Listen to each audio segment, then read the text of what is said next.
3 a.m. Again, why did I ever think this was a good idea?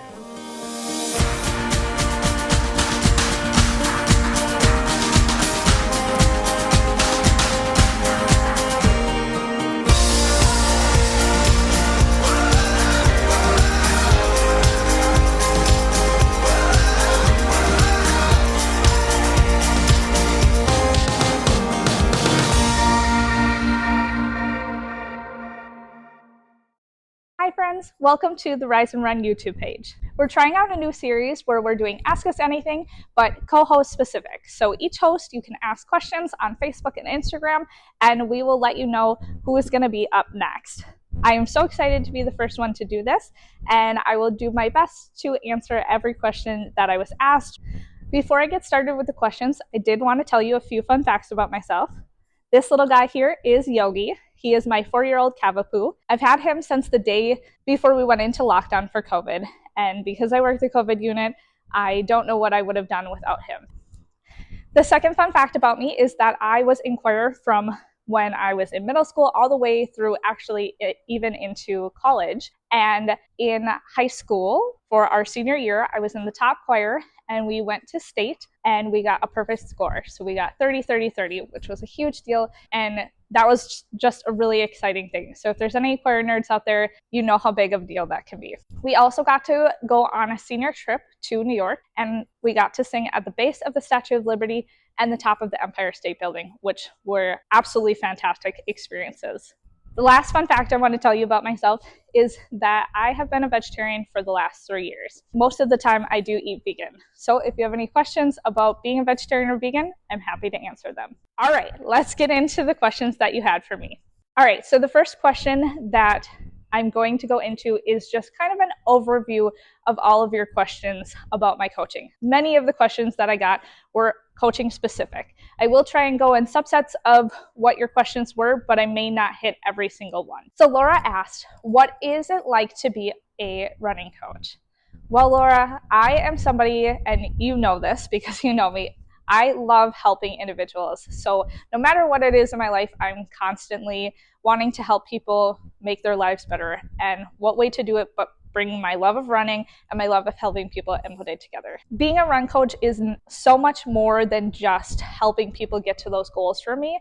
It's making sure that they have the tools that I didn't have when I was starting out running. It's helping them get across those finish lines. It's getting those PRs. It's seeing the joy on their face, but also just knowing that I can help somebody in a way that I didn't have is super special.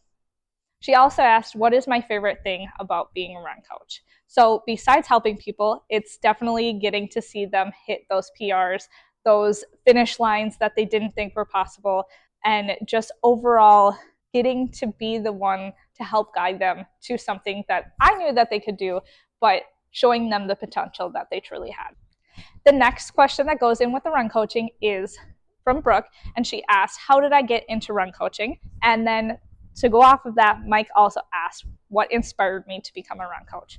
So like I said in the first part, I didn't have somebody really guiding me when I started running.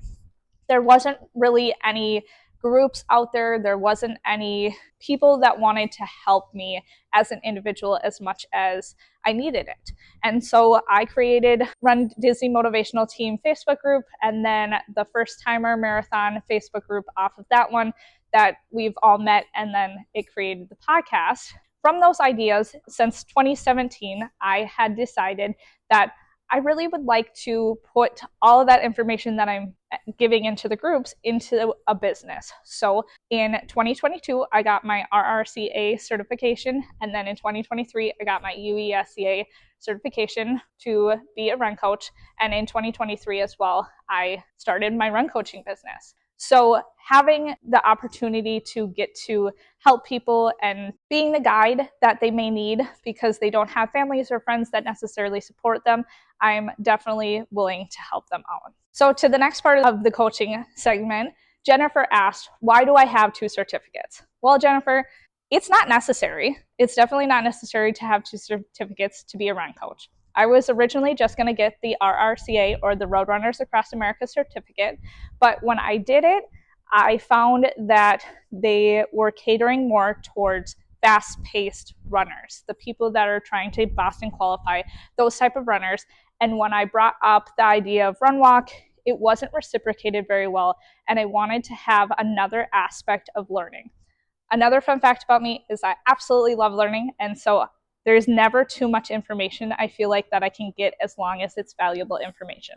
So I did a little bit more research and I found the UESCA certification, and I found that that was way more of an overview. It went into more about each aspect, the mental health side of it, the psychological, the nutrition, the altitude training, the heat training, all of the different things combined when I already had the knowledge from the RRCA, and I can put them together. So do I feel like one is better than the other? Our RRCA is more well known and a great coaching certificate, but I am very glad that I have both, and I do utilize both aspects in my everyday coaching. All right, and the last thing about my run coaching business, Kate would like to know what my running philosophy is and what type of questions that I ask when I'm first meeting with a runner. So my coaching philosophy is that there is no perfect plan that you can just give out to everybody. You have to really talk to each individual and see what their needs are, what you can do to meet them. Everybody has a different style of learning. Everybody has a different life experience. Everybody has a different running experience. So finding those different pieces. That's why I say my coaching is 100% personalized. I have many runners that are training for Dopey and the marathon in January, but each individual one's plan is different than the other because no two person is alike. The second part of that question is, what questions do I ask when I'm meeting with a client for the first time? I do offer 100% free consultations for people. So if you're interested, my website is runningwithalysha.com, and we can set up a free consultation. But the type of questions that I ask are, what is your pace? What intervals do you do? Do you do run walk intervals? Do you run straight through? I ask about what shoes they use, how old their shoes are, have they gotten into the nutrition aspect of it, what is their primary goal, what is their secondary goal. All of these things are kind of in the consultation questionnaire, but I do go more in depth when we do meet after you've filled out the consultation questionnaire. Again, if you guys are interested, I would be happy to coach you. Just send me a message. All right, our friend Allie without an E wants to know, where is my favorite place to travel to? So Allie, this is kind of a two-sided answer. So my favorite place to travel to is Hawaii, but I absolutely love cruising and I have done many cruises. So if I could choose cruising, that would be my number one place to travel. I love learning about new cultures. Even if I've been to the place, I love seeing the people, eating the food, getting to experience more places than just here in America. All right, Tom. So you want to know what it's like to be part of the Rise and Run community. You're a podcast host too, so you should know how amazing the podcast community is. But it is absolutely fantastic. None of us that are hosts of the Rise and Run podcast thought it would be what it is. And to experience not only the influctuation of how many people have listened to us, because that number is just, and to meet our friends like you and have experiences, make lifelong friends, is there's no comparison. The friends that I've made through the Facebook groups and through Rise and Run and everything in between, I am truly, truly grateful for. So thank you all for being part of the Rise and Run community. I didn't go to Disney until I was 8 years old. So another fun fact is the reason that we went to Disney World for the first time was because my mom entered a local newspaper contest here in Minnesota, and we won a 4-night Disney cruise and a 3-day Disney vacation. And my mom actually went, "Ooh, I don't know about a Disney cruise. Can we switch it to a 3-night Disney cruise and a 4-night stay at Disney World?" On that cruise, we got to stay in the Road Disney Suite, which was an awesome experience, but unfortunately I'm really too young, so I have pictures of it, but I don't really remember the experience, but it's a cool fun fact. So I started going to Disney World when I was 8 years old, and we absolutely fell in love. It was never on my mom's list of places that she thought she would take me, but we just decided to keep going. So My mom and my aunt and her kids, we went for many, many years all together. And then in 2000, we bought into DVC. And in 2016, I found Run Disney. And so here we are all these years later, and we are still going to Disney, and I can't imagine a life without Disney in it. I have two mantras that I use throughout everyday life and with running. The first being, you can do hard things. Because truly, when I'm in a predicament where I'm struggling with something, I tell myself, Alysha, you've done a full marathon, which is pretty dang hard. You can do this. You can do whatever you need to do. And then in running, when I'm struggling, I say, Alysha, you've done a full marathon. You can do hard things. You can do this. The other one that I use is something that my mom has said to me my entire life, which is, you can do anything you put your mind to. And I truly believe that if I put my mind to something, I can do it. My favorite Disney park is Epcot. I love learning about cultures, and so when I was young, I would go around the Epcot World Showcase and go to all the countries and learn about them.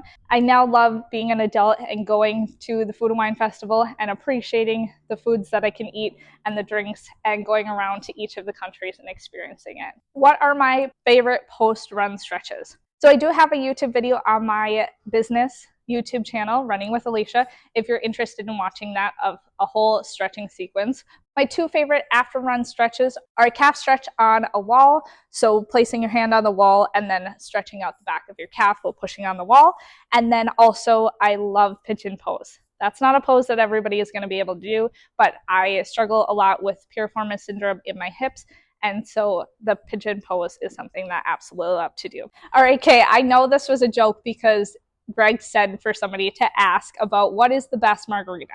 I actually have never had the margaritas at the Epcot Mexico Pavilion that's closest to the pyramid, but I did see that they have a new margarita at the quick service location that's right there that has a lime sorbet. It looks like Dole Whip with a chili lime rim and a tamarind candy inside, and it looks absolutely delicious. So if it's there before you go, or if you go during marathon weekend, it's still there. That's the one that I would say, because not only is it going to be refreshing because it's the frozen sorbet or Dole Whip, but also it's got tequila in it, so can't go wrong.